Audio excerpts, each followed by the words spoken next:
Hermanos, es un privilegio para mí estar aquí en esta mañana y de gran gozo también me sirve porque además de la familia pastoral y los otros hermanos de allá de Santiago de Cuba, pues he visto otros hermanos también de mi tierra y me sorprendió aquí Jimmy porque yo a Jimmy lo conozco del banco y no lo conocía por la ropa, porque como yo siempre lo veía con su corbata y se me aparece allí, no me daba cuenta quién era. Doy gracias al Señor por poder estar aquí y me han dicho que sea muy breve. Es un poquito difícil para mí ser breve, pero el pastor me lo ha pedido y vamos a hacerlo. En primer lugar, quiero decirles que soy de Cuba y le voy a decir nada más la fecha en que nací. 15 de febrero de 1936. El mes pasado cumplí años. Ahora saquen la cuenta ustedes. Pero gracias al Señor que estamos aquí. Yo antes corría, pero ahora me tienen que ayudar, ¿verdad? Les voy a decir, en Cuba, yo soy de Camagüey. Mi mamá era de Baracoa, Oriente, y mi papá camagüeyano. Somos camagüeyanos, fuimos 3 hermanos y yo soy el más joven. En Cuba nací en un hogar cristiano, ya que mi mamá nació en 1900 y fue bautizada a los 12 años. En 1912 fue bautizada. Mi abuelo Manuel Legrá Matos, él fue de los primeros bautistas en Cuba. Y también le voy a decir esto porque es un orgullo. Él fue el primer juez que tuvo Baracoa en la época republicana, en el gobierno de don Tomás Estrada Palma. Entonces, damos gracias al Señor. Mi papá de Camagüey era católico, después él se convierte y nosotros crecimos en un hogar cristiano, gracias al Señor. Con toda esta etapa de la revolución en Cuba, yo enseñé allá, yo era profesor, enseñé 3 años en primaria y 7 años en secundaria, enseñaba física y química. Pero cuando estábamos quizás, no más embullados, porque a mí nunca me gustó el sistema, pero cuando estábamos trabajando y creíamos que estábamos tranquilos, nos sacaron de educación porque éramos cristianos. En un día sacaron 109 profesores en la provincia de Camagüey. Y fue cuando yo dije, bueno, pues aquí no nos queda más nada. Doy gracias al Señor porque yo conocí al Señor, le voy a decir, yo conocí al Señor en una campaña de don Luis Manuel González Peña, pero no me bautizaba porque me gustaba mucho el baile. Pero los bailes de entonces eran diferentes ahora, ¿saben? Entonces, al fin me decidí, gracias al Señor que me bauticé, porque yo me sentí, en el grupo de la iglesia habíamos crecido juntos. Y gracias al Señor, pues allí trabajamos en el departamento de la juventud, en varios cargos allí. También enseñé a los secundarios y cantábamos en el coro. Después hicimos un quinteto y ese quinteto cantamos durante 9 años hasta que yo salí. Cuando ya llegó el momento que el Señor lo puso, tuve que salir, fue en el año 71 rumbo a España. Allí en España tuve que estar 3 años esperando para llegar a Estados Unidos, hasta que el Señor abrió las puertas. Habíamos 30,000 cubanos concentrados en Madrid. Yo salía por el centro de Madrid, casi en cada esquina me encontraba algún cubano, hermano de la iglesia o amigo. Entonces, gracias al Señor llegué aquí y la verdad que el exilio yo lo pagué en España, porque yo llegué aquí, fui recibido con tanto amor, con tanto cariño por Lucy, su mamá Isabel, que fue como una madre conmigo, y Luis. Y bueno, Lupe, que ustedes son los que la conocen, Lupe era una niña todavía. Y doy gracias al Señor porque el Señor estuvo conmigo en todo, pero al año y medio de estar aquí, trabajaba en el Security Pacific Bank, se me presentó un problema en la pierna, una caída que yo me había dado hacía como 8 años y medio y tuve un derrame sinovial. Resumen, que se me presenta un tumor en la rodilla. Ese tumor fue canceroso y me tuvieron que amputar la pierna 9 de diciembre del 75. Pero el Señor se manifestó en tantas cosas que ahora perdí el trabajo del banco, pero el Señor me dio un trabajo aún mejor. Y voy a dejar lo demás porque no tengo tiempo. Entonces en otra ocasión yo voy a venir. Aquí en nuestra iglesia doy gracias al Señor porque han sido más las cosas buenas que el Señor me ha dado que las pruebas que he pasado. El Señor ha dado tantas cosas lindas que podemos omitir las penas que hemos pasado por las bendiciones que hemos recibido. En la iglesia que estoy, la iglesia evangélica bautista de Southgate, allí pues cantamos, tenemos un trío. yo también canto solo y he formado un grupo con los hombres. Yo nunca fui director de coro, pero he organizado un grupo ahí con los caballeros.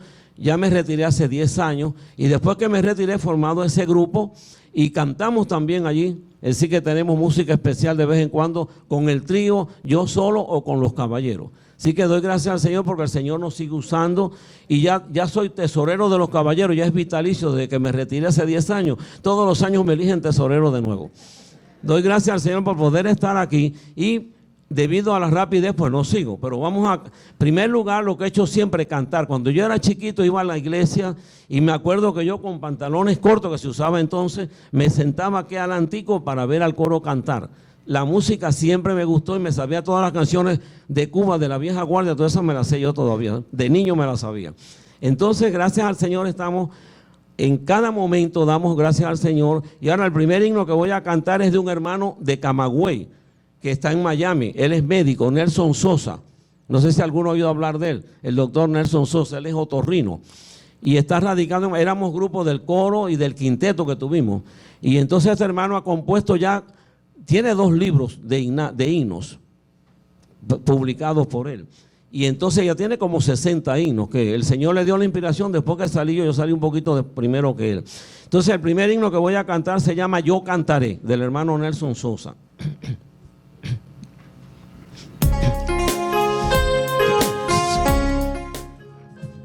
Es el otro, por favor.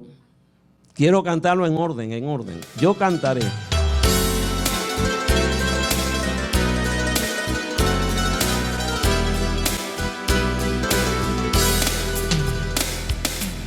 Hay en la vida quebranto, hay en la vida dolor, pero hallarás mi encanto sirviendo a mi Señor.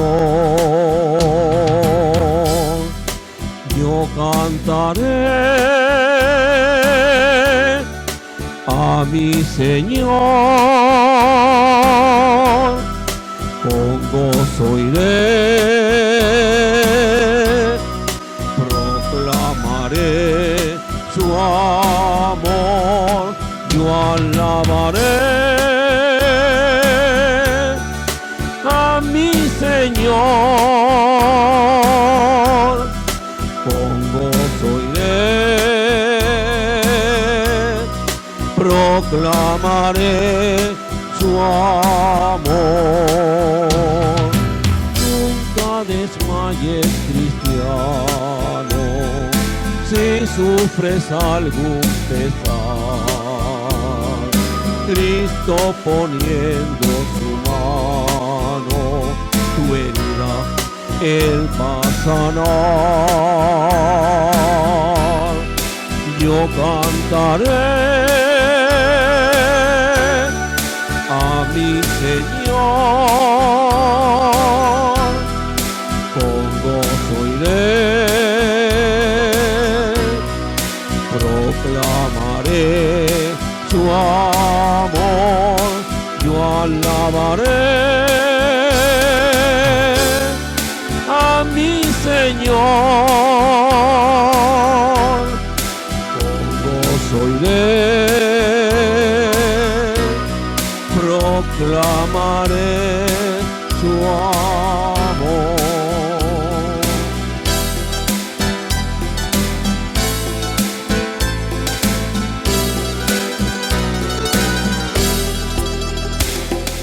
Mira que pronto, muy pronto, Cristo a la tierra vendrá. Llenos de gozo esperemos, recuerda, vela de orar. Yo cantaré a mi Señor, con gozo iré, proclamaré su amor, yo alabaré a mi Señor, con gozo iré,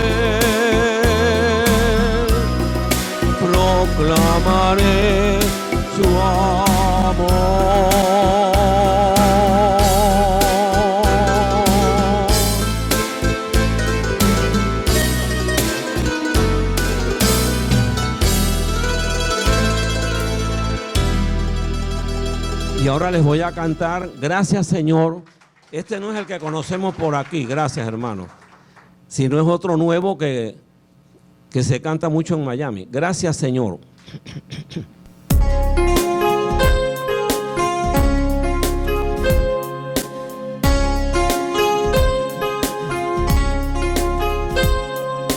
Gracias Señor por darme esta felicidad que yo siento muy dentro de mí, porque tú estás en mi corazón. Gracias Señor, porque mi alma está llena de luz, porque en ella muy dentro estás tú, como un rayo de sol.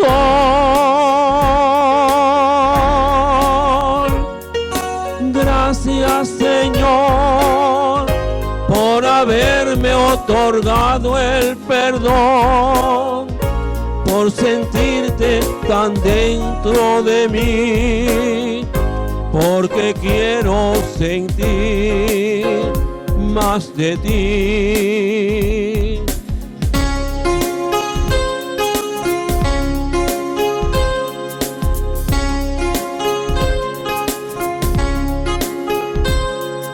Gracias Señor por darme esta felicidad que yo siento muy dentro de mí, porque tú estás en mi corazón. Gracias Señor, porque mi alma está llena de luz, porque en ella muy dentro estás tú, como un rayo de sol. Gracias Señor, Señor.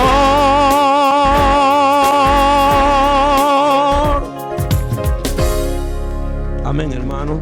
Gracias, bendiciones. Vamos a compartir la palabra de Dios y les invito a buscar en Hebreos capítulo 12 para leer los versos del 1 hasta el 11. Hebreos capítulo 12, leeremos los versos del 1 al 11. E invito a todo aquel que pueda a ponerse en pie y así juntos reverenciar la santa palabra de nuestro Dios. Quiero distinguir entre nosotros a la visita de nuestro hermano Otto y su esposa, que están por allá atrás. Les acabo de ver, les saludamos en el nombre del Señor. Vamos a leer en las Sagradas Escrituras, en Hebreos capítulo 12, versos del 1 al 11. Yo leeré y ustedes siguen la lectura de las Sagradas Escrituras. Dice así la santa palabra de nuestro Dios bajo el título Puesto los ojos en Jesús. Por tanto, nosotros también teniendo en derredor nuestro tan grande nube de testigos, despojémonos de todo peso y del pecado que nos asedia, y corramos con paciencia la carrera que tenemos por delante. Puesto los ojos en Jesús, el autor y consumador de la fe, el cual por el gozo puesto delante de él sufrió la cruz, menospreciando lo oprobio, y se sentó a la diestra del trono de Dios. Considerad aquel que sufrió tal contradicción de pecadores contra sí mismo, para que vuestro ánimo no se canse hasta desmayar, porque aún no habéis resistido hasta la sangre, combatiendo contra el pecado. Y habéis ya olvidado la exhortación que como a hijos se os dirige diciendo: Hijo mío, no menosprecie la disciplina del Señor, ni desmayes cuando eres reprendido por Él. Porque el Señor al que ama disciplina y azota a todo aquel que recibe por hijo. Si soportáis la disciplina, Dios os trata como a hijos. Porque ¿qué hijo es aquel a quien el Padre no disciplina? Pero si se os deja sin disciplina, de la cual todos han sido participantes, entonces sois bastardos y no hijos. Por otra parte, Tuvimos a nuestros padres terrenales que nos disciplinaban y los venerábamos. ¿Por qué no obedeceremos mucho mejor al Padre de los Espíritus y viviremos? Y aquellos ciertamente por pocos días nos disciplinaban, como a ellos les parecía, pero para lo que nos es provechoso, para que participemos de su santidad. Es verdad que ninguna disciplina del presente parece ser causa de gozo, sino de tristeza, pero después da fruto apacible de justicia a los que han sido ejercitados en ella. Que el Señor bendiga su palabra en nuestros corazones, y a la luz de esta porción estaremos exponiendo el mensaje de Dios bajo el título Avanzando hacia nuestra meta. Avanzando hacia nuestra meta. Para atrás ni para atrás. Amado Señor, te alabamos y te bendecimos. Te damos infinitas gracias en esta mañana, porque no hay nada más deleitoso que estar en tu presencia. Nos unimos al sentir del salmista cuando expresó: mejor es tu presencia que la vida. Gracias porque tu presencia es alimento a nuestras almas y produce un gozo inexplicable en nuestro corazón, pero real. Gracias por tenerte, gracias por poseerte, gracias por su revelación en cada una de nuestras vidas. Y ahora, Señor, al acercarnos a su palabra, lo hacemos con temor y reverencia, porque es su palabra. Y nos ponemos en sus manos con la firme convicción de que nada provechoso podemos decir si no tenemos su inspiración. Por eso rogamos que te plazca usar a este vil instrumento para ministrar y edificar a su pueblo que tiene sed de ti. Por Cristo Jesús. Amén. Pueden tomar sus asientos. Avanzando hacia nuestra meta, o avanzando hacia la meta. El apóstol Pablo utilizó muchas imágenes y figuras para describir, definir y caracterizar la vida cristiana. Dentro de esas imágenes y figuras que usó para definir, conceptualizar y caracterizar la vida cristiana, habló de la vida cristiana como una carrera, pero no como una carrera de velocidad, sino que presenta la vida cristiana como una carrera de resistencia con obstáculos que son inevitables. En su propia vida y durante el desarrollo de su ministerio, pudo percibir lo que he dicho como una realidad. Pero ya llegando a su término final en la existencia humana, con gozo pudo decir: he acabado mi carrera, he guardado la fe, por lo demás me está reservada la corona de justicia que Dios me tiene preparada, y no solo a mí, sino también a los que aman su venida. Él inició un día esta carrera en el cual se encontró con Jesucristo. Proseguió esta carrera en fidelidad a pesar de los grandes obstáculos que tuvo que enfrentar. Y terminó su existencia terrena con una expresión de gozo y con una eterna seguridad que una vez que había acabado, algo le esperaba, y era la corona que Dios tiene reservada para premiar a todos aquellos que terminemos en fidelidad. En Apocalipsis leemos: sé fiel hasta la muerte y yo te daré la corona de la vida. No solo es necesario empezar bien la vida cristiana, es necesario conservarnos bien, porque no sabemos el día y la hora en que Cristo pueda venir a nuestro encuentro. Es necesario también terminar bien, para en nuestro ocaso poder decir: he acabado mi carrera, he guardado la fe y estoy preparado para recibir mi corona. Pero recuerda, hermanos, vamos a enfrentar de manera increíbles grandes obstáculos. Obstáculos de afuera, porque el mundo entero está bajo el maligno, y obstáculos, tristemente, también dentro. Para lograr, tratando Satanás de lograr con estos obstáculos, de afuera y de adentro, que perdamos el impulso de proseguir hacia la meta. Para proseguir hacia esta meta, a la cual hemos sido llamados, como dijera el apóstol, ciertamente olvidando lo que queda atrás y avanzando hacia lo que está por delante. ¿Cuánto has corrido ya? Bueno, yo creo que ya he corrido, si tengo 31 años y ahorita cumplo 32, he corrido unos cuantos años, podemos decir que 23 años. El hermano Roberto Cruz, ¿cuánto ha corrido ya? Sigue sin querer decirle edad. ¿Cuánto hemos corrido ya, hermanos? Pero hay una realidad. Todavía falta más. Todavía falta más. Y es necesario considerar en esta porción algunas verdades espirituales que nos ayudan a avanzar hacia la meta. En primer lugar, es necesario asumir actitudes espirituales de compromiso y entrega. Es necesario asumir actitudes espirituales de compromiso y entrega.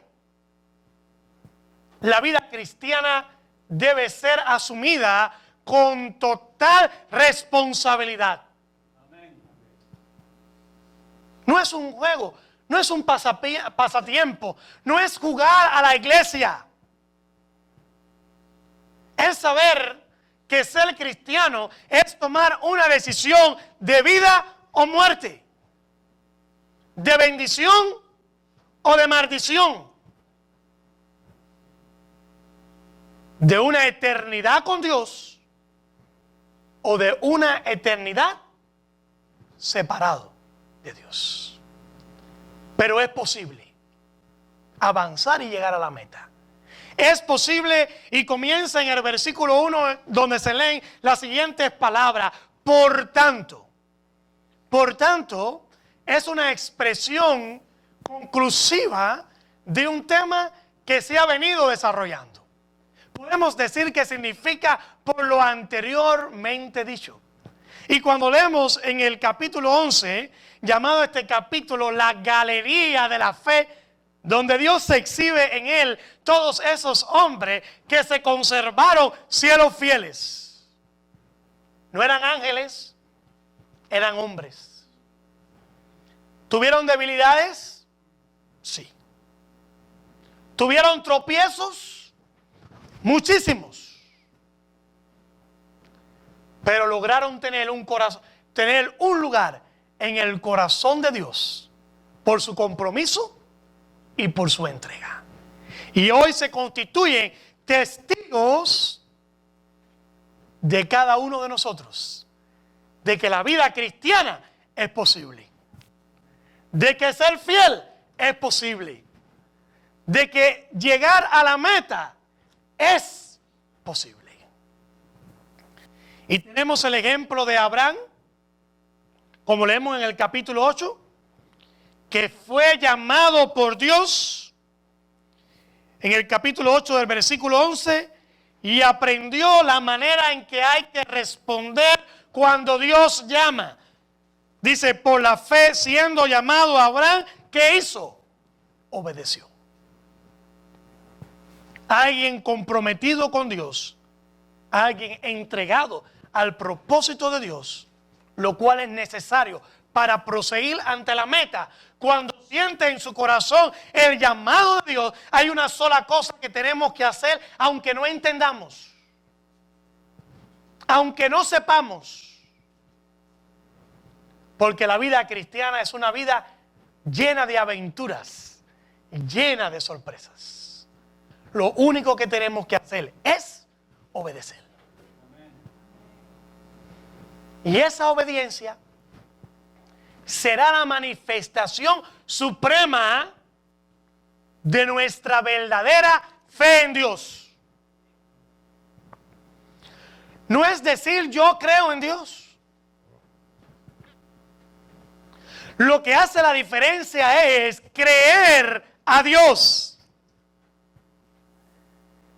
Y cuando creemos a Dios, manifestamos nuestra verdadera fe en una actitud de obediencia. Porque todo el que actúa contrario a lo que Dios ha dicho, lo único que está transmitiendo es sí, pero no.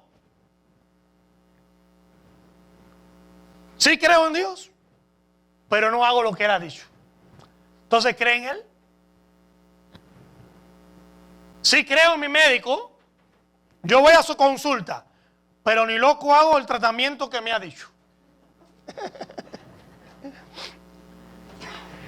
¿Quién va a aceptarle que usted cree en su médico? Nadie. ¿Quién va a aceptar de que decimos que creemos en Dios si nos negamos a obedecerle? La obediencia es una manifestación suprema de fe en Dios. Y abre ante nosotros un camino espiritual lleno de sorpresas. Y llegó Abraham a tener tal intimidad con Dios que tuvo el honor de ser llamado amigo. Y pudo experimentar el gozo de ser parte de los planes y propósitos del Dios al cual él le había creído. Quiere el Señor intimar de tal manera con nosotros que nos pueda considerar su amigo, que nos pueda considerar su colaborador, que nos pueda considerar alguien en el cual se puede confiar y se les puede entregar proyectos y propósitos de Él con la seguridad de que nos vamos a conservar en fidelidad. ¿Podrá encontrar Dios en esta mañana esos hombres y esas mujeres aquí? ¿Seremos nosotros uno de ellos?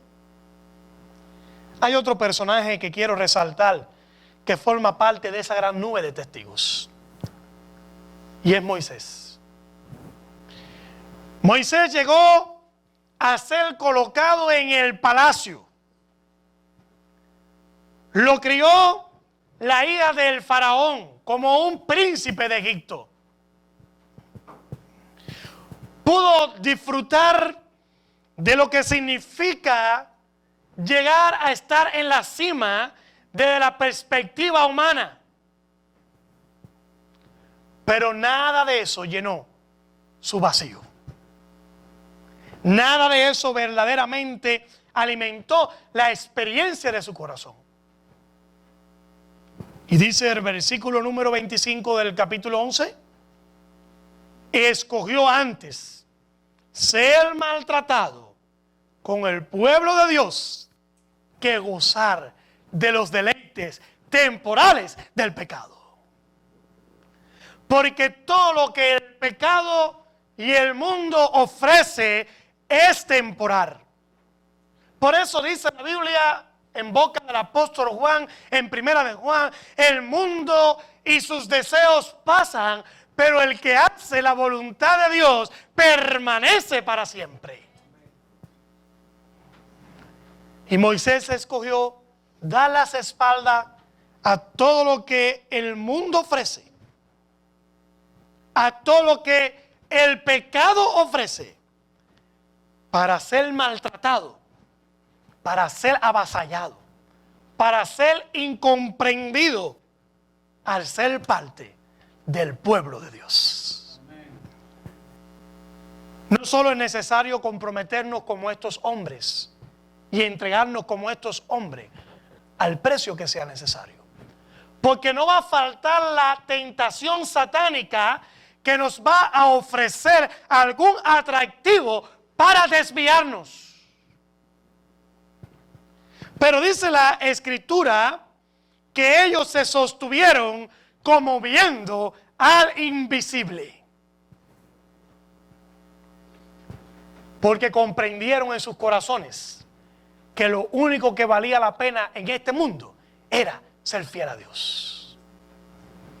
Porque comprendieron que el nivel más supremo al que puede llegar un individuo es a la condición de hijo de Dios.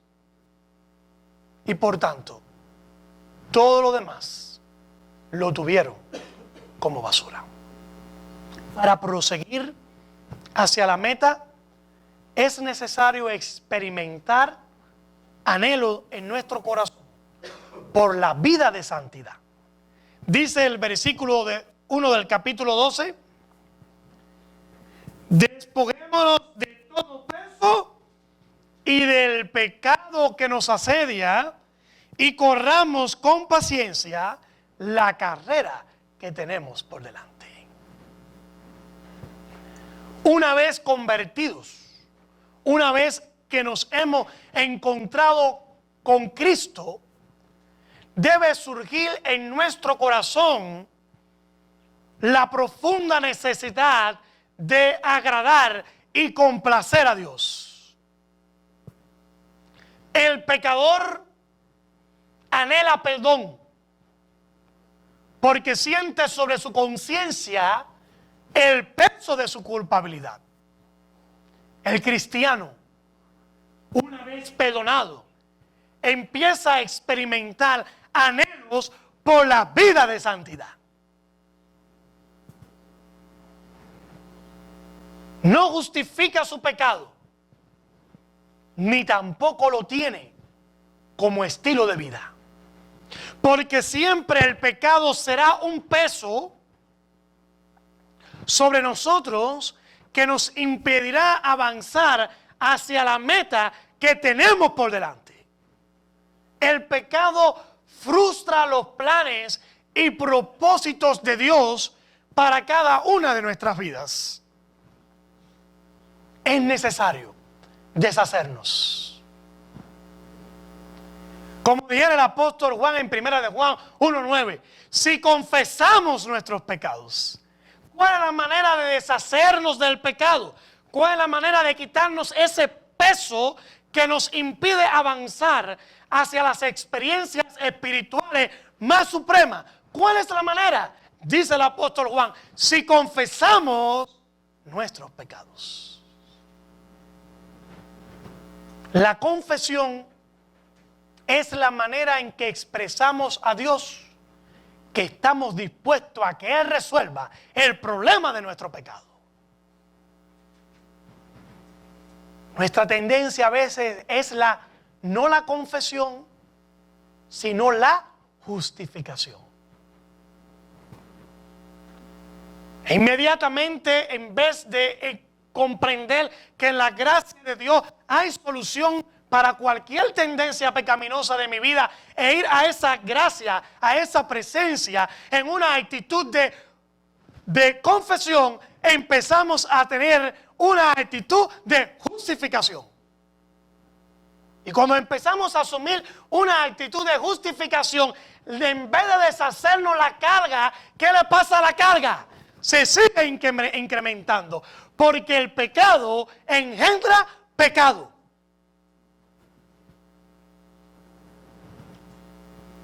Y nos justificamos, es que somos débiles. Es que yo soy hombre, imagínate, tengo que mirar a las mujeres porque yo soy hombre. Que yo tengo que vivir de algo. Yo tengo que luchar. ¿Sabes? Luchar es robar. Bueno, en Cuba se dice así. Cuando te dice, estoy luchando, ya usted sabe, ¿está? Porque yo tengo que vivir de algo.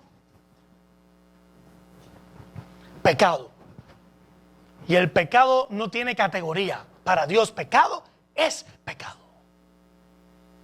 Y si en vez de confesar nuestro pecado, estamos justificando nuestro pecado, en vez de deshacernos de la carga, ¿qué le va a pasar a la carga? Se va a incrementar. Y llegará el momento que esa carga incrementada nos termina aplastando. Porque no hay pecado que no traiga consigo tristes consecuencias. Justificar nuestro pecado es permitir que nuestro propio pecado nos aplaste y nos venza y no podamos proseguir la carrera. Para proseguir la carrera es necesario despojarnos de todo peso y del pecado que nos asedia. ¿Y qué pasó al amén? ¿Y cómo nos despojamos del pecado? Si confesamos nuestros pecados. Él es fiel y justo para perdonar nuestros pecados. Él nos perdona y yo robo. No, yo sí, antes de acostarme, cuando yo hago las cosas mal, yo le pido perdón. Y mañana me vuelvo a robar y vengo de nuevo antes de acostarme, Señor, perdóname. Y me lo estoy robando y estoy, Señor, perdóname, pero tú sabes. Eso es sinvergüenzura y no arrepentimiento.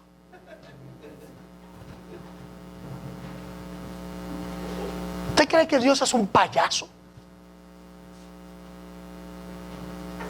Dice el apóstol Juan que no solo hay perdón. ¿Y cuánto dan gracias a Dios por su perdón? Dice, si confesamos nuestros pecados, Él es fiel y justo para perdonarnos y limpiarnos de toda maldad.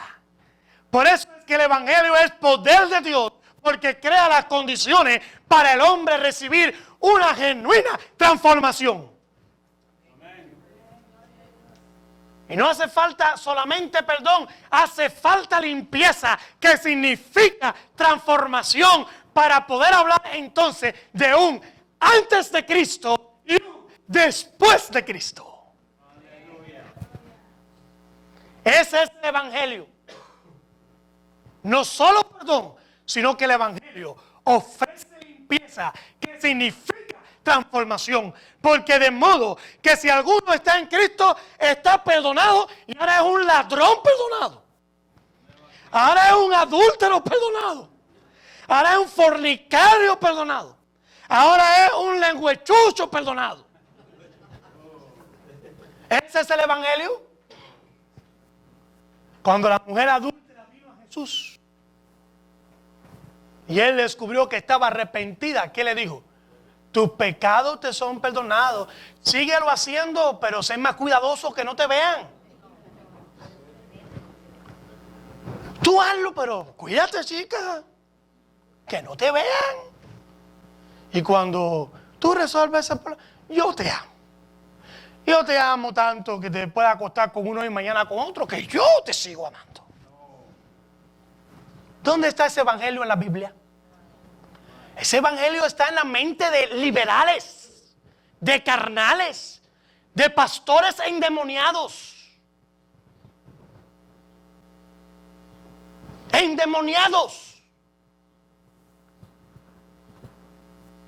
Que tuercen las escrituras. Ella no era una adúltera perdonada, era una mujer transformada, porque el Señor le dijo, vete y no peques más. ¿Cuántos alaban al Señor, hermanos? Aleluya. Por eso es que el cristiano puede ser feliz, porque el pecado es fuente de infelicidad. Y al liberarnos del pecado, podemos ser felices. Aleluya. Es necesario resistir en la fe. Porque dice el versículo 12 en su parte C, y corramos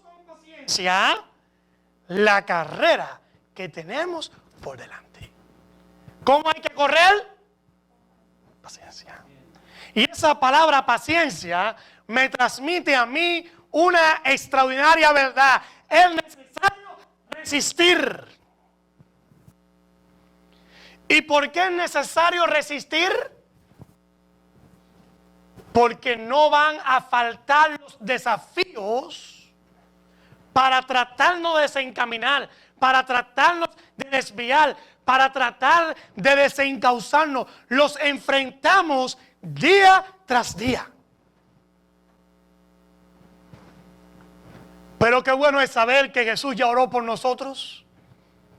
En Juan capítulo 17, cuando dijo: Padre, lo único que te pido es que lo que me has dado no se pierda ninguno. Ellos están en el mundo. Yo te pido no que los quites del mundo, porque el mundo necesita ser rescatado. Y los has dejado a ellos, al salvarlos, los ha comisionado para que rescaten a los que todavía están en peligro de muerte. No te pido que los quites del mundo, pero que en el mundo sean guardados del mal. Entonces, ¿qué nos guarda del mal? Nuestra comunión con el Señor Jesucristo. No enfaticemos más nuestra debilidad humana. Es verdad que somos débiles. Enfaticemos el poder de Dios, la gracia de Dios, que ha puesto recursos a nuestra disposición para guardarnos sin caída.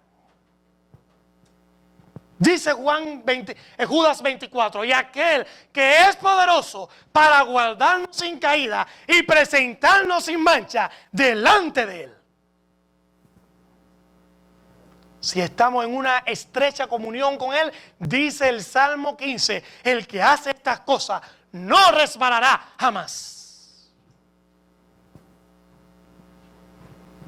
Y aunque podemos dar nuestros tropezones, si estamos en comunión, nunca terminaremos en el piso.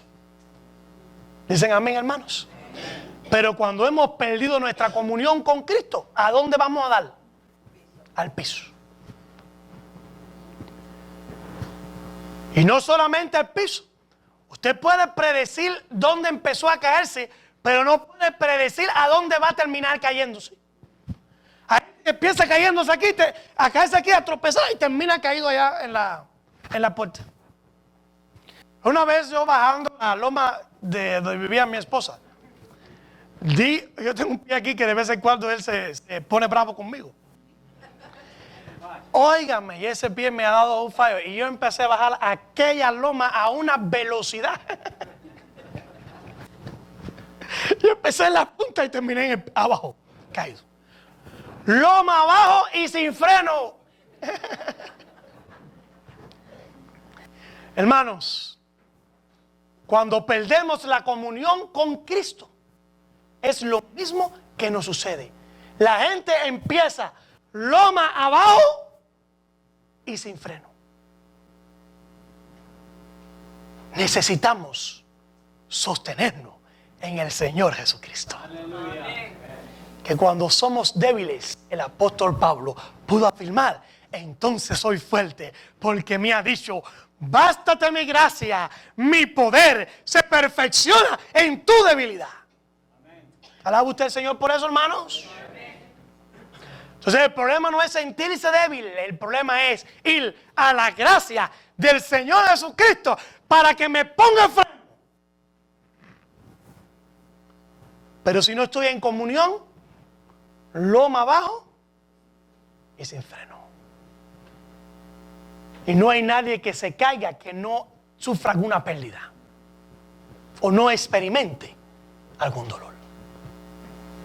Para avanzar en la vida cristiana, porque el tiempo hoy es mi enemigo y me he hecho el propósito de ser un predicador tan largo, tenemos que centralizar en nuestras vidas al Señor Jesucristo. Dice el versículo 2: puesto los ojos en Jesús, el autor y consumador de la fe. ¿Quién es el autor y consumador de la fe? El Señor, que es Jesucristo. Necesitamos centralizar al Señor Jesucristo en cada una de nuestras vidas. Por eso es que somos cristianos. Porque el que hizo posible nuestra redención, nuestra salvación, se llama Jesucristo. En el que nos sostenemos para proseguir hacia adelante, se llama Jesucristo. Y nosotros tenemos que asumir un compromiso única y exclusivamente con Él.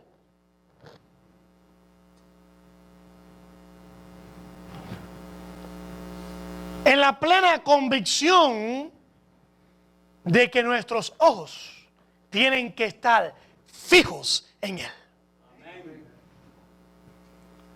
Cuando el Pedro le dijo al Señor en medio de aquel mar tempestuoso, ¿recuerdan esa historia? Y Pedro en medio de aquel mar tempestuoso le dijo al Señor Jesucristo: si eres tú, di que yo vaya a ti.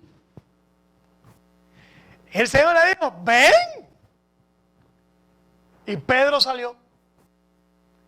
Pero en vez de centralizar a Cristo, empezó a mirar al mar tempestuoso que tenía y furioso a ambos lados. Y una vez que Pedro perdió su mirada de Cristo, ¿qué empezó Pedro? A hundirse. Si quitamos nuestra mirada de Cristo y empezamos a poner nuestra mirada en los hermanos, podemos terminar también hundiéndonos. ¿O cree usted que por gusto el apóstol Pablo dijo: soportaos los unos a los otros? ¿Por qué dijo soportaos los unos a los otros? Porque él dijo: amaos los unos a los otros, estimulaos los unos a los otros, orad los unos a los otros, porque todos estamos en un proceso de transformación. Hemos venido de la vida en el pecado. Tenemos que ser liberados de la presencia del pecado en nuestra naturaleza y por tanto deficiencias vamos a encontrar.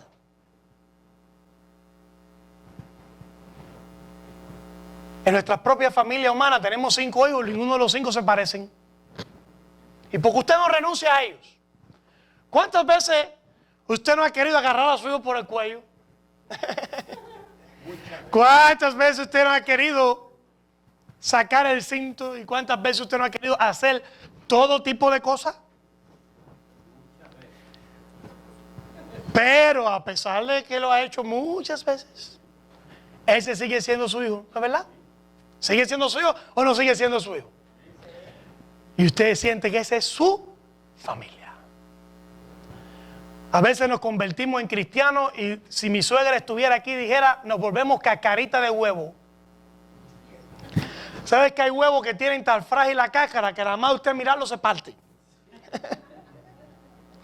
Entonces en el mundo nos avasallan y seguimos para adelante. Pero en la iglesia nada más nos dan una miradita y ya, mira para fulano. Nos hacen lo más mínimo y ya es suficiente para armar tremenda tempestad. Para meter una perreta. Y enseguida la perreta lleva una palabrita mágica: me voy. Me voy.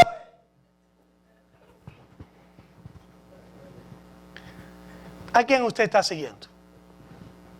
¿Al hermano mengano, a la hermana mengana, o estamos siguiendo al Señor Jesucristo? Al Señor Jesucristo. Cuando Jesucristo le haga algo a usted, venga y díganmelo para darle la baja de la membresía. Y de paso irme con usted. Porque lo único que a mí me ha sostenido es saber que Jesucristo está vivo. Aleluya. Que Él es real. Que Él es el Señor de la iglesia. Y he visto en la iglesia todo tipo de cosas. Pero sé que los que están haciendo todo tipo de cosas están en la congregación, pero no son la iglesia.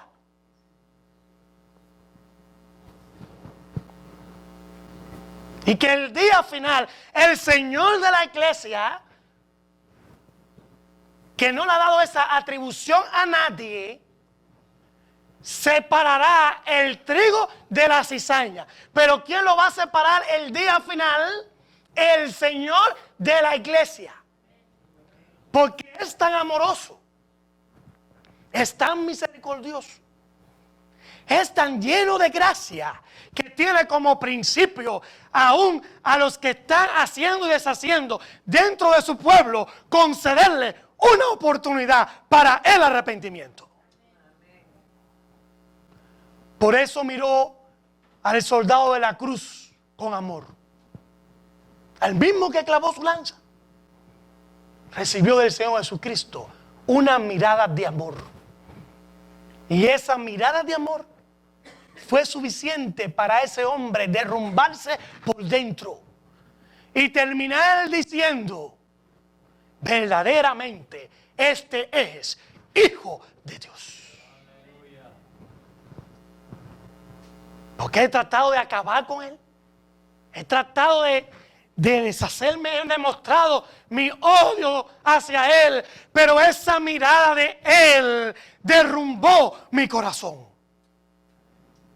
Aleluya. Pero si dejamos que Satanás siembre en contra de nuestros hermanos, empezamos entonces a desarrollar una predisposición. Y resulta ser que el hermano pestañó porque le cayó una basura en el ojo y usted está diciendo que le está haciendo mueca. Resulta ser que el hermano no le saludó porque no le vio.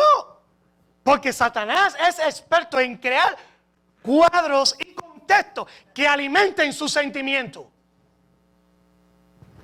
Es como la persona que se ha enamorado, que la muchacha ni se ha percatado ni quiere saber de él, pero si se ríe ya alimenta su corazón. Sí, porque él está enamorado, entonces lo más mínimo que hace ella, ya él cree que es por él y ella está, mira, fuera de eso. Cuando hay predisposición con algún hermano en la iglesia, con alguna hermana en la iglesia, lo más mínimo que haga, que no tiene que ver con usted, como está predispuesto, Satanás se va a encargar de que sean situaciones que provoquen en usted y alimenten esa predisposición.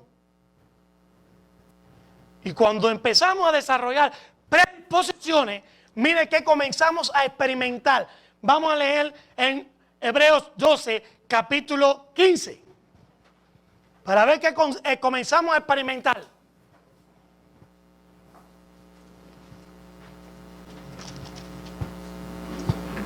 Dice: mirad bien, no sea que alguno deje de alcanzar la gracia de Dios, que alguno se quede a media de carrera, que brotando alguna raíz de amargura, ¿qué haga? O se estorbe. Empezamos a alimentar ese sentimiento en nuestro corazón. ¿Y qué empieza a recibir nuestro corazón? Amargura. Y esa amargura termina impidiendo nuestro avance. Nos estorba el proseguir hacia adelante. Y también, en vez de convertirnos en una fuente de bendición, empezamos a ser una fuente de males. Porque soltamos la lengua y empezamos a hacer que otros vean en esa hermana o en ese hermano lo que no han visto. ¿Tú viste fulana? Tú no sabes nada. Y no han acabado de llegar a la iglesia y ya los están llamando: cuídate de mengana, cuídate de mengano. Cuídate. Y en vez de ser bendecido y bendecir, termina amargado y contaminando. ¿Y quién está detrás de ese sentimiento y de esa experiencia? El mismo diablo. Ahora, mis hermanos, dice la Biblia, el amor cubrirá multitudes de pecados. Pero dice la Biblia también: ay de aquel que haga tropezar a cada uno de estos pequeños. Y no podemos resolver todas las cosas diciendo: pon los ojos en Jesús. Un inconverso, ¿quién es para él Jesús? Es muy tonto decirle a un inconverso: alguien que está acercándose a la familia de Dios, pon los ojos en Jesús si él no conoce de quién es Jesús.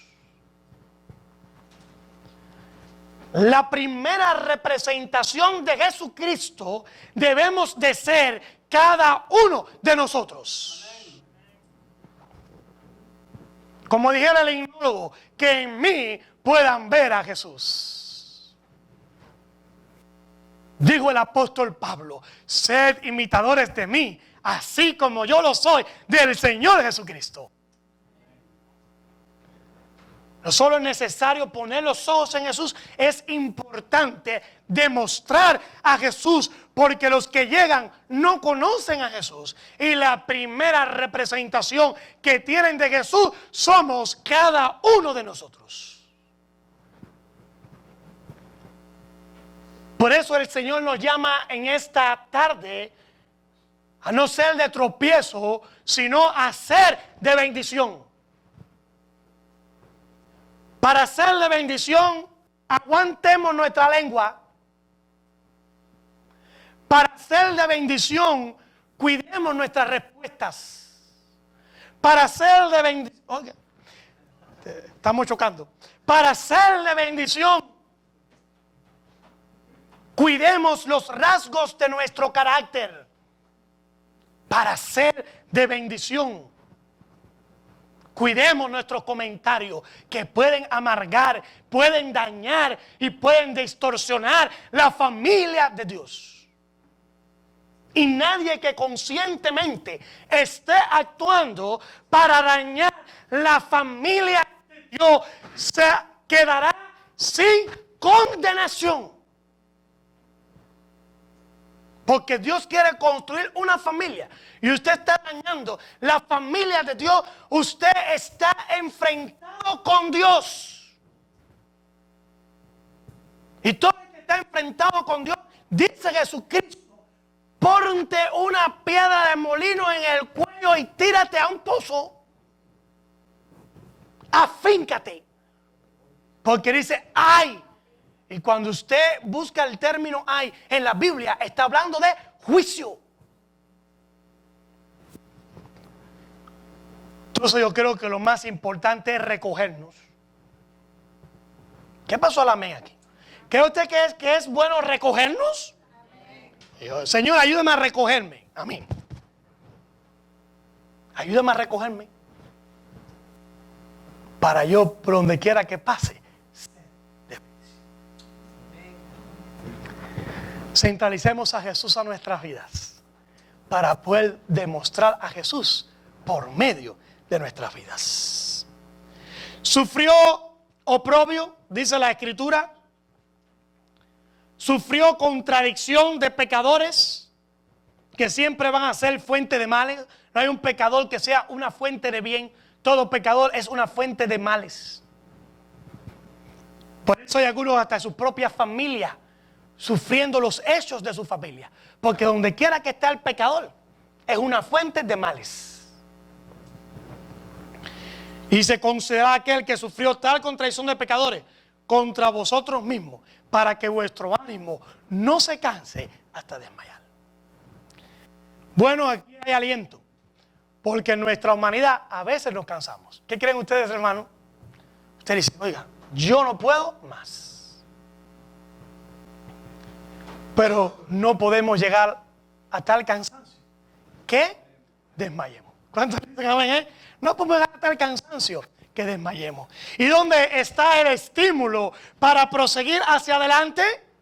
Recordar lo que hizo Jesús. Le escarnecían y respondía con bendición. Y dice que sigamos combatiendo contra el pecado. Porque tristemente todas esas manifestaciones en la iglesia son manifestaciones de carnalidad y son manifestaciones de pecado. Es infantilismo espiritual. Por eso el apóstol Pablo escribió a la iglesia de los Corintios, le dijo, habiendo entre vosotros contenciones, celos y contienda, ¿no son carnales y andáis como hombres? ¿Tomando todavía leche? Por eso que es necesario crecer en el Espíritu, para que nada de eso nos haga daño. El apóstol Pablo llegó a ser un hombre muy crecido. ¿Qué cree usted? ¿Qué cree usted, hermano? Y llegó a ser tan crecido y que ya nada más le hizo daño, dejó de ser cascarita huevo, que llegó a decir: nadie me cause molestia. Aleluya. ¿Sabe qué está diciendo él? Nadie me cause molestia. Ya yo cualquier cosa puedo esperarlo.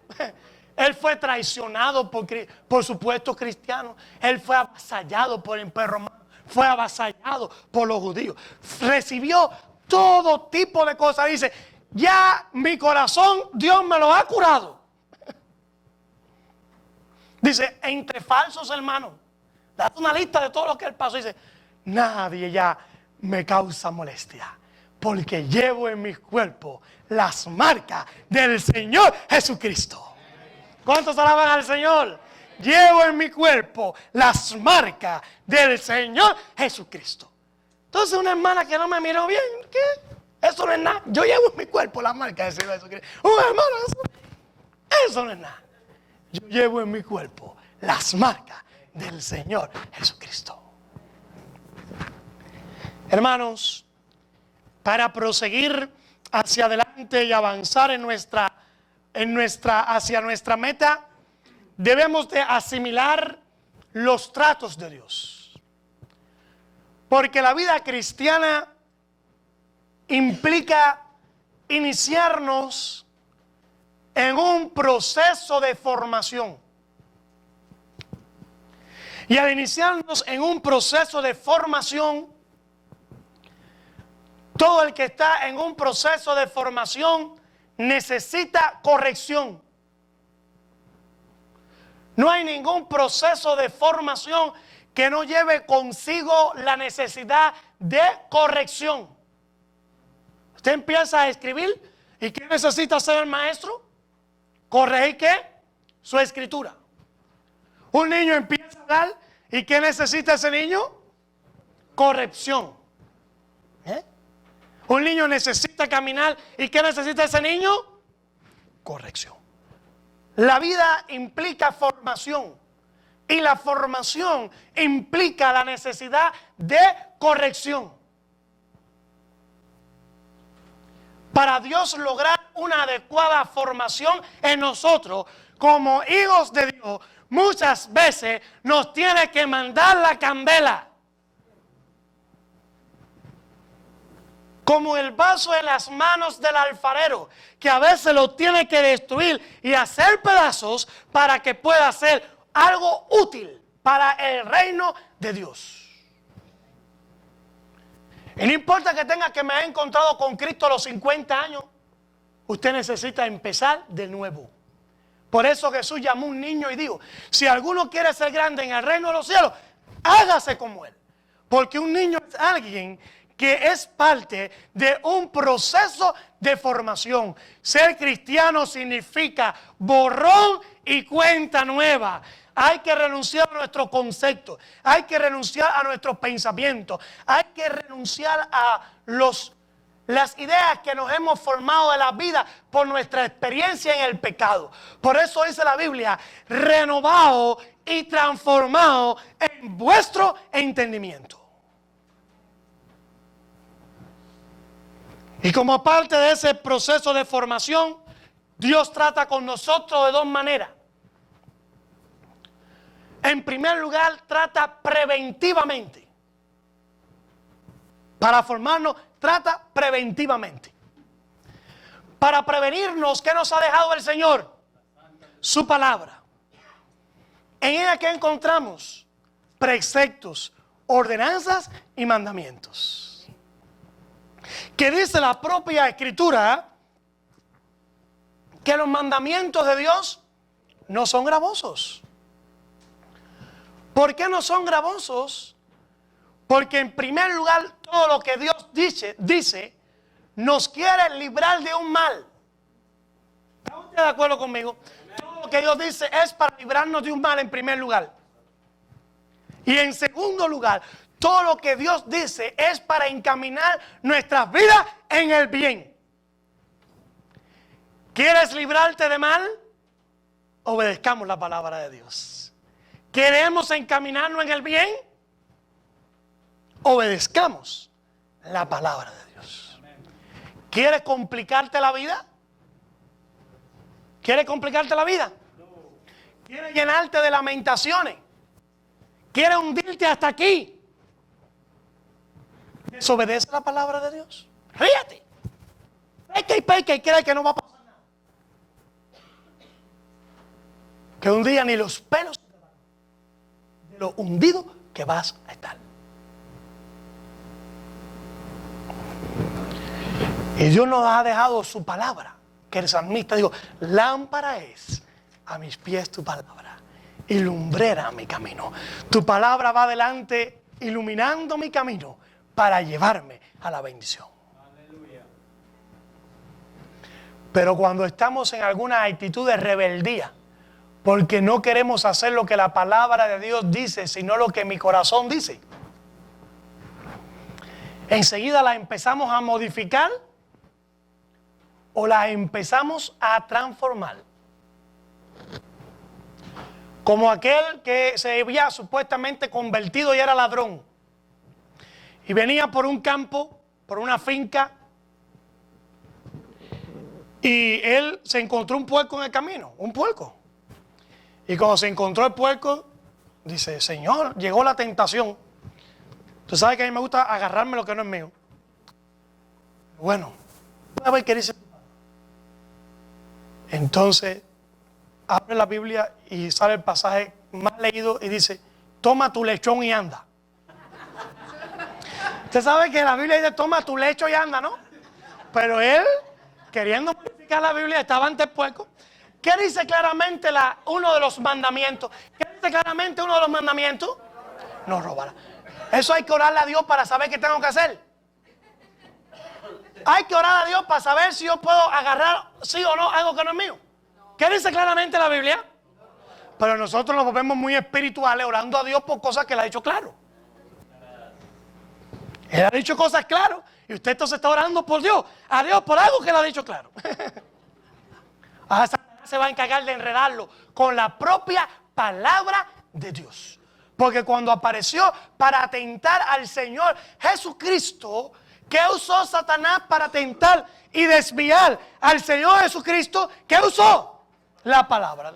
Y ahora este supuesto hombre quería ser espiritual y dice, toma tu lechón y anda. Dice, no, Señor, vuélvame a hablar porque, oiga, Señor.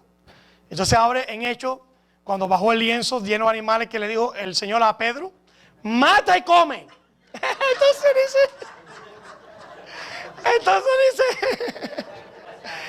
ahora sí me habló Dios.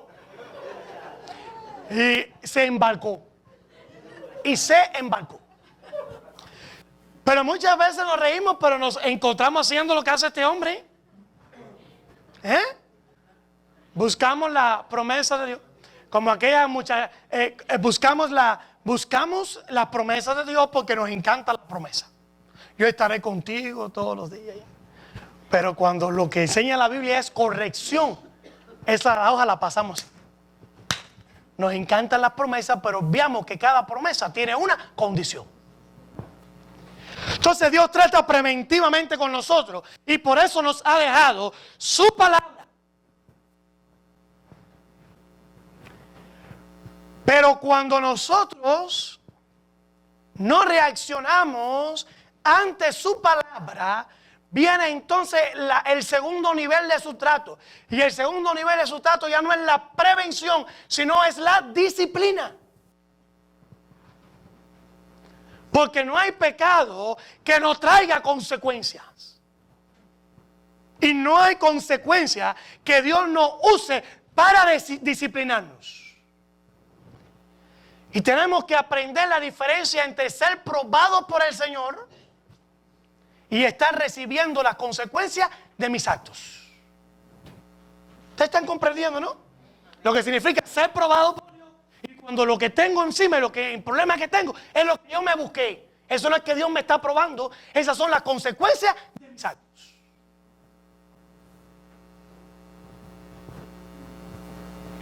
Prueba fue lo que le pasó a Job. Pero consecuencia de sus actos fue lo que le pasó a David, que desobedeció al Señor, se acostó con Betsabé, tuvo un hijo y tuvo que ver su muerte. David no estaba siendo probado por el Señor. David, que estaba recibiendo las consecuencias de sus actos. Y era un hombre conforme al corazón de Dios, y Dios lo puso en disciplina.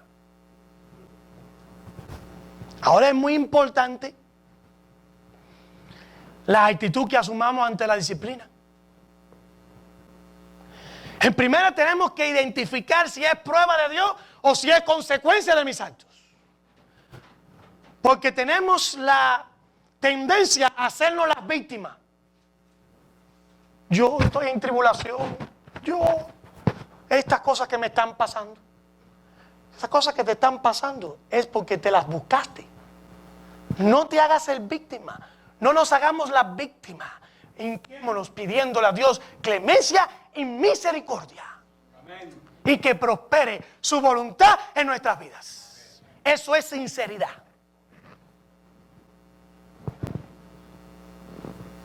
Te botaron del trabajo porque te agarraron robando. Eso no es que te están probando.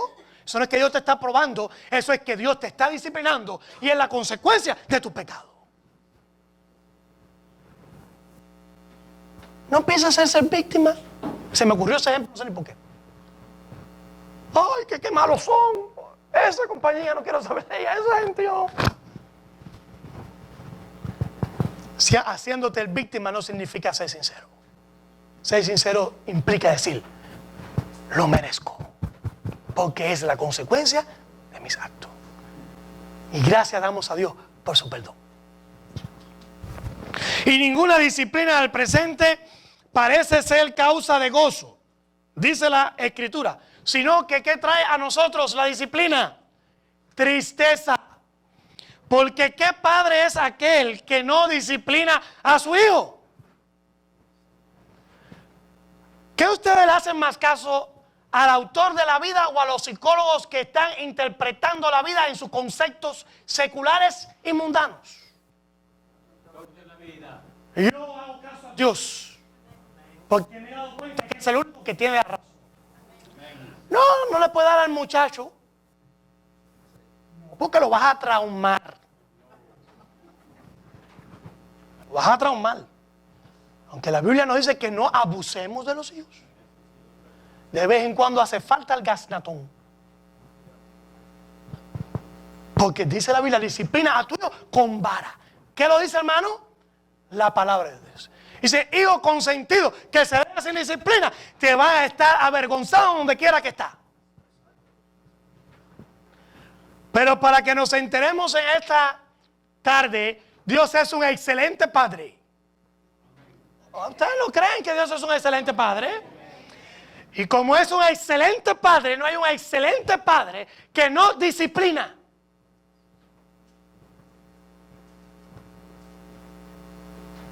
Porque ahí viene otro concepto que a veces equivocamos. Mi padre era un pan con ojo. Dicen algunos hijos. Pero ¿sabe qué significa? Porque su padre era un pan con ojo, que le aguantaba carretas y carretones. Ese no es buen padre. Mi padre era un ángel. Era un ángel. Y por falta de corrección terminaste en la cárcel. Ese no es buen padre. El concepto de buen padre es el que me enseñó, me corrigió. De vez en cuando se sacó el cinto de la cintura, pero se lo agradezco. Y eso que llevan esos títulos de buenos padres porque aguantaban carretas y carretones. Un día terminan ellos. El golpe que no dieron se lo dan a ellos. El golpe que ellos no dieron cuando tenían que darlo, se lo van a dar a ellos. Oye, el pastor está hablando en lengua. ¿Qué idioma estoy hablando? ¿Qué idioma estoy hablando todavía? En español y cubano.